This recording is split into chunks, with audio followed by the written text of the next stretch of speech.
5 минуттық 10 минуттық білім болмайды негізінде. Сағаттап сөйтіп сабақ оқымаса мына кітаптар бітпейді ешқашан. Өйткені бір жерде бір бауыр айтады, сол 5 минуттық уағызды көп айтыңыз, соған просмотрыңыз көп дейді. Мен айтады, 3 минуттық просмотрыңыз одан да көп дейді. Мен айтам, 3 минутта не айтамын мен?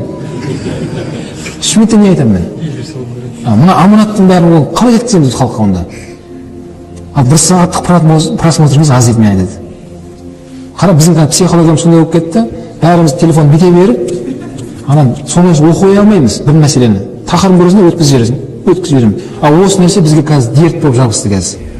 Нәпсіміз көтермейді. 1 сағат қазір сабақ болады десе, мүмкін бүгін алдын ала айтылды ма, айтылмады ма сіздерге, айтылса егер сөйтіп.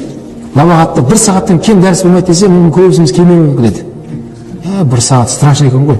Осы бітпей ақ қойыңыз сонда. Көбісі ойлайды, 10 минутта уағыз дегенге келеді ғой көбісі.